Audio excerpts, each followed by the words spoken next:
10 के स्टैंडर्ड 10 के साइंस में chapter number 3 metals and non metals, इसका रिवीजन हमारा कंटिन्यू था। ठीक है, लास्ट लेक्चर में हमने कहाँ तक किया था, हमने देखा था कि reaction of metals and non metals. तो उसमें पहले हमने थोड़ी एलिमेंट्स के इलेक्ट्रॉनिक कॉन्फ़िगरेशन देखे थे। ठीक है, आज हम देखेंगे कि मेटल एंड नॉन मेटल एक दूसरे के साथ रिएक्शन करके हमें कैसे कोई सब्सटेंस, नया सब्सटेंस एज अ प्रोडक्ट देता है। ठीक है, वो हम देखेंगे। तो फॉर्मेशन ऑफ सोडियम क्लोराइड से अब हम स्टार्ट करेंगे। ठीक है, Formation of sodium chloride. We know that the electronic configuration of sodium atom is 281. If sodium atom loses its one electron from the M shell to attain a stable octet, then its L shell will become its outermost shell. The sodium atom now has 11 protons in its nucleus, but the number of electrons is 10.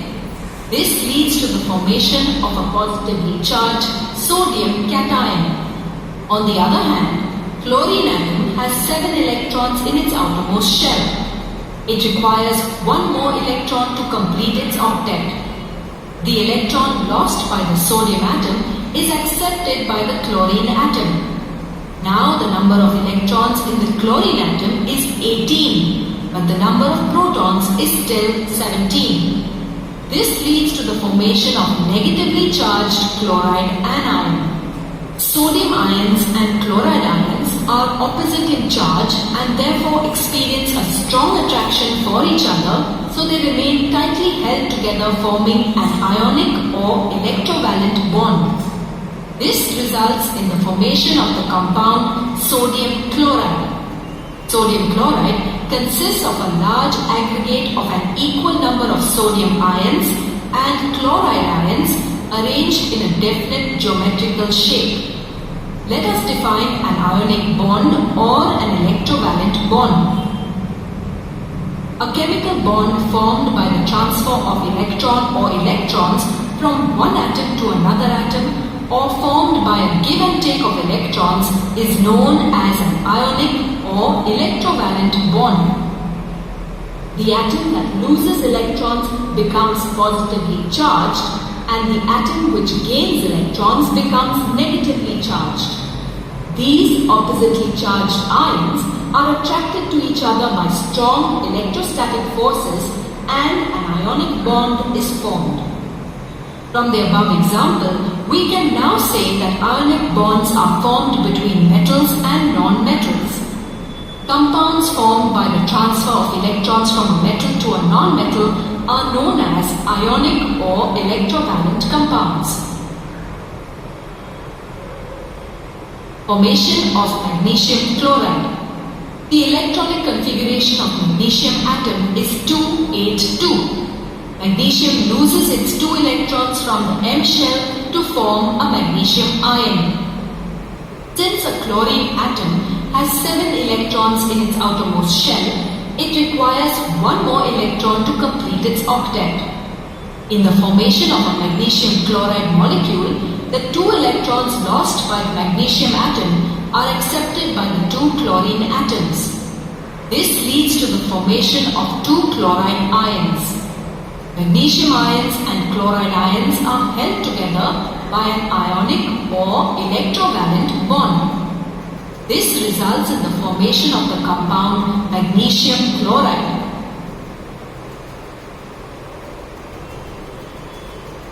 A simpler way to understand the formation of salts is by their dot structures. Consider sodium chloride. It consists of one atom each of sodium and chlorine. The single valence electron of sodium is represented by a dot.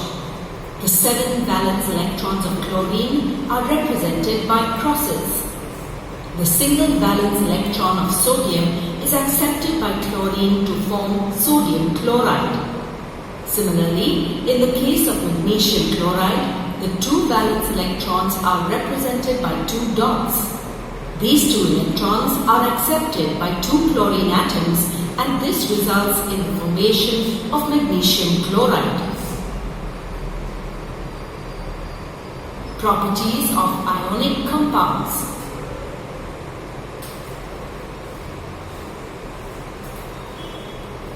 Take samples of sodium chloride, potassium iodide and barium chloride. What is the physical state of these salts? They are all crystalline solids. Now let us take each of these samples one by one on a metal spatula and observe the changes taking place when they are heated on a burner. We shall begin with sodium chloride. Eat sodium chloride. What do you observe?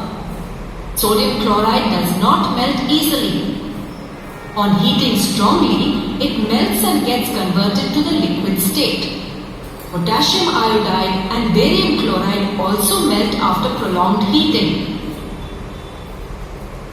Now let us check the solubilities of each of these samples, first in water, then in petrol and finally in kerosene.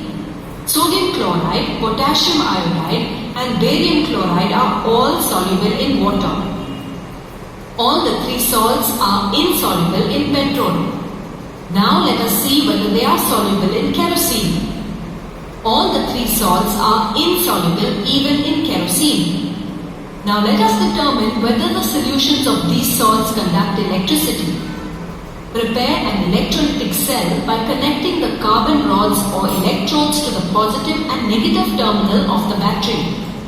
Connect a bulb in the circuit. Insert the electrodes in the solution of sodium chloride. Switch on the current. What do you observe? The bulb glows. Let us check the same for the other solutions. The bulb glows when each of the other salt solutions is used.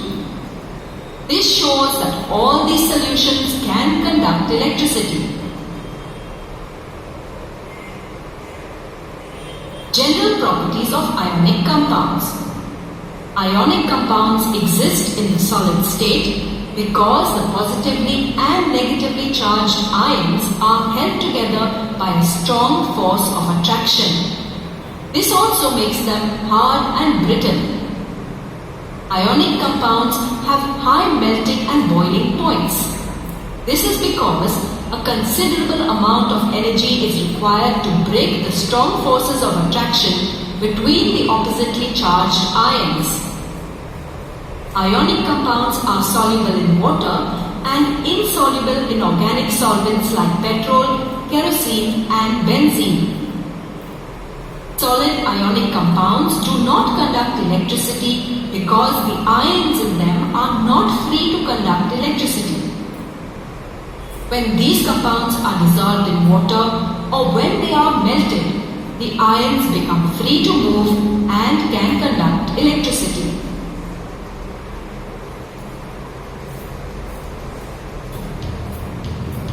Let's do a quick check.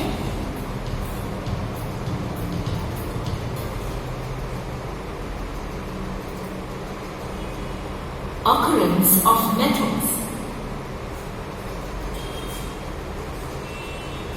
Metals occur in nature in the free state and in the combined state. Unreactive metals like gold, silver and platinum occur in the free state. Most of the other metals usually occur in the combined state as their oxides, carbonate or sulfides. Natural materials in which compounds of metals occur along with other impurities are called minerals. What are ores? Minerals from which metals can be extracted profitably are called ores. After the ore is mined, it has to be converted to the pure metal. The process of obtaining a metal from its ore is called extraction. The processes which involve the extraction of metals from their ores and their refining are known as metallurgy. The processes used for the extraction of metals depend upon their reactivity. Metals can be arranged in the order of their decreasing reactivity. Such an arrangement is called the activity series. Extraction of metals. Metals like potassium, sodium, calcium, magnesium and aluminium are highly reactive, so they are placed at the top of the activity series.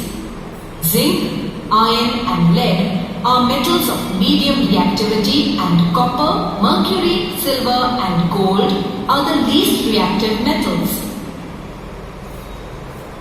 The step in the extraction of metal from its ore are enrichment of the ore, followed by the actual extraction of the metal, and finally refining of the metal.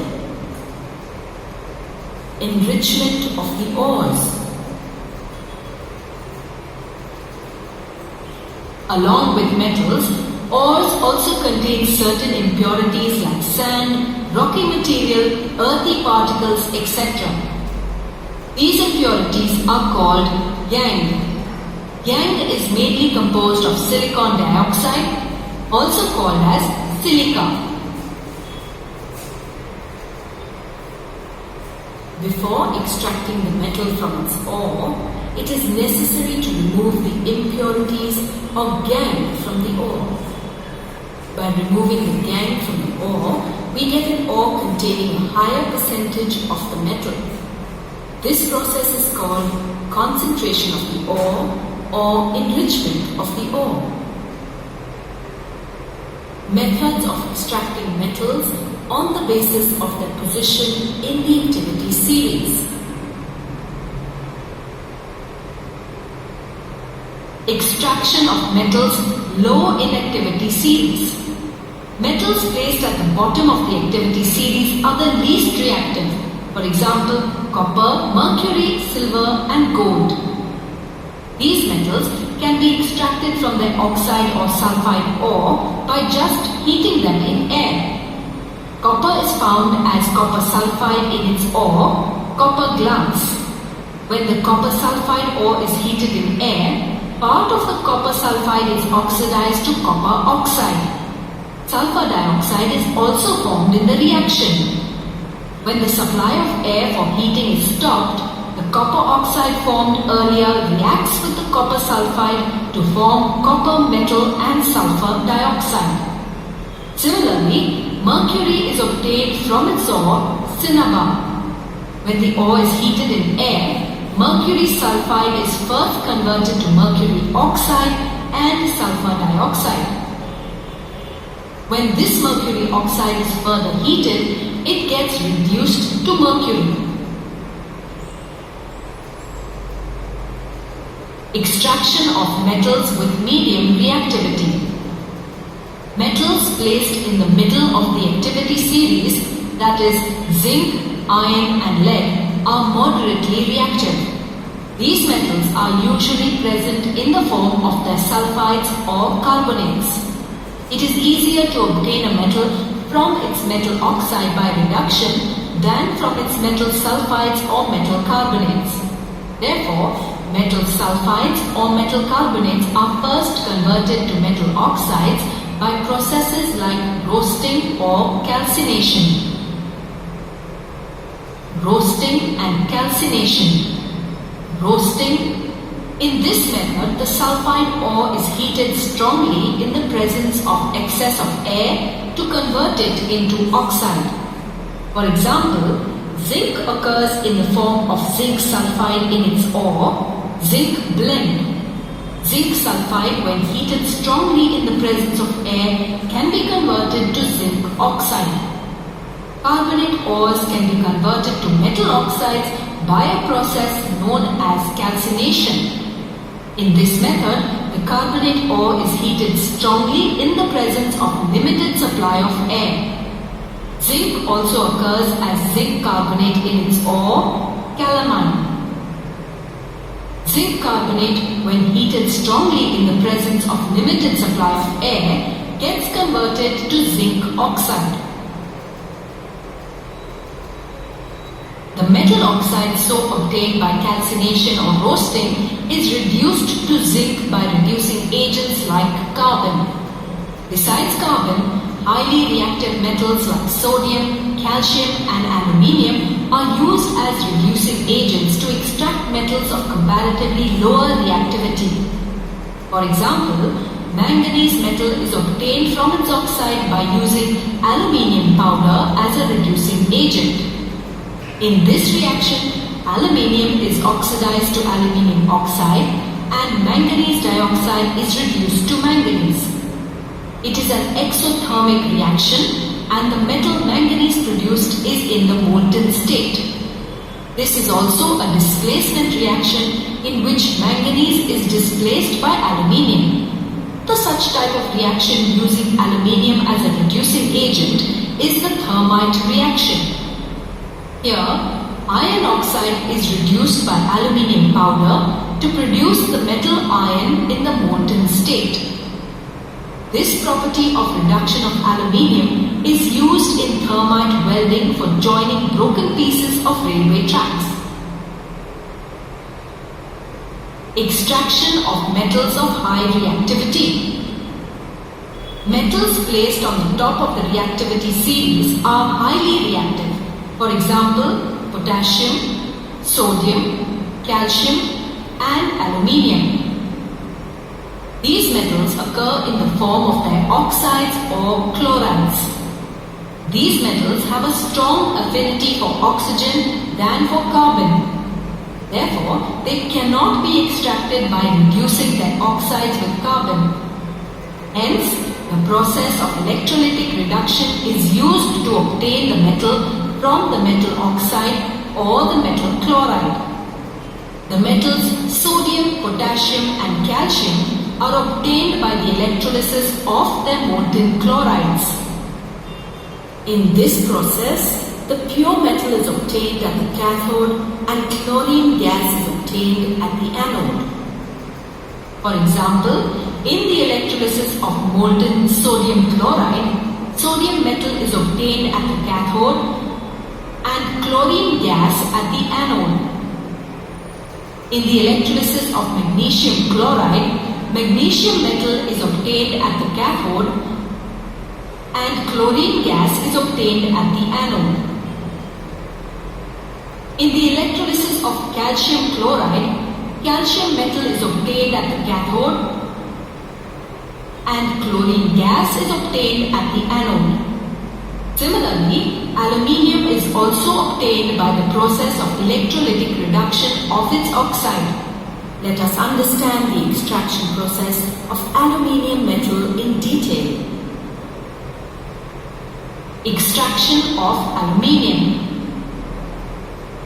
Aluminium is a silvery white metal. Its symbol is Al and it belongs to group 13 of the periodic table.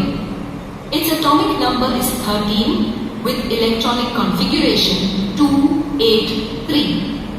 Aluminium shows a fixed valency of 3 in its compounds. Aluminium is a reactive metal. It occurs as an oxide in nature. The most important and common ore of aluminium is bauxite, which is hydrated aluminium oxide, Al2O3H2O.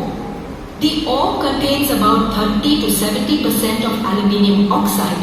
The remaining portion is gangue, which is made up of sand, that is, silicon dioxide and iron oxide. Iron oxide gives the ore its brown-red color. The extraction of aluminium involves 2 steps. The first step is the concentration of the ore and the second step is the electrolytic reduction of pure alumina. Concentration of the ore. We know that crude bauxite ore contains the impurities silicon dioxide and ferric oxide. The concentration of the ore involves the removal of these impurities and conversion of bauxite to pure aluminium oxide or alumina. This process is called Byers process. In this method, the bauxite ore is first crushed and treated with hot sodium hydroxide or caustic soda under high pressure for about 2 to 8 hours and a temperature of about 140 to 150 degrees Celsius and is carried out in a tank called a digester. Aluminium oxide of the bauxite ore is amphoteric in nature, that is, it can react with an acid as well as a base to form salt and water. It therefore reacts with aqueous sodium hydroxide and dissolves in it to form water-soluble sodium aluminate. Electrolytic reduction of alumina. Electrolytic reduction or electrolysis is carried out in a large steel tank which has a graphite lining on the inner side. This lining acts as the cathode. There is a set of carbon rods or graphite rods dipped in the molten electrolyte, that is alumina, which act as anode. Pure alumina has a high melting point which is greater than 2000 degrees centigrade. In order to lower the melting point, pure alumina is mixed with molten cryolite Na3Al(F6) and fluorspar CaF2 and then melted in the steel tank. Thus, electrolysis can be carried out at about 1000 degrees Celsius. Now let us see the reactions taking place during the electrolysis of alumina. On passing the electric current, electrolysis of alumina takes place. During electrolysis, the negatively charged oxide ions are attracted to the anode. Here they lose electrons to form oxygen gas. The positive aluminium ions are attracted to the cathode. Here they gain electrons to form the molten aluminium metal. Molten aluminium is denser than the electrolytic mixture of alumina, cryolite and fluorspar, hence is collected at the bottom of the tank. It has to be removed from time to time. Oxygen gas liberated at the anode has a tendency to react with the carbon anode itself to form carbon dioxide gas. So the carbon anodes are gradually oxidized or consumed during the electrolysis and therefore they have to be replaced from time to time. Metals obtained after reduction processes may contain impurities. The process of purifying impure metals is called refining. Refining of the metals. The most widely used method of refining metals is electrolytic refining. In this process, the impure metal is connected at the positive terminal of the battery and a thin strip of pure metal is connected at the negative terminal. The water-soluble salt of the metal to be refined is taken as the electrolyte. On passing electric current, the impure metal dissolves from the anode and goes into the electrolyte. The metal from the electrolyte deposits on the cathode. The soluble impurities present in the impure metal go to the solution, whereas the insoluble impurities settle down at the bottom of the anode. In this way, the pure metal is produced at the cathode. Consider the electrolytic refining of copper. The electrolyte taken is a solution of pure acidified copper sulfate. Pure copper metal is taken as the cathode or the negative electrode, while an impure strip of copper is taken as the anode, which is positive electrode. When electric current is passed, copper from anode goes into the solution, while an equivalent quantity of copper ions from the electrolyte gets deposited on the cathode. In this manner, pure copper is obtained at the cathode. Let's do a quick check.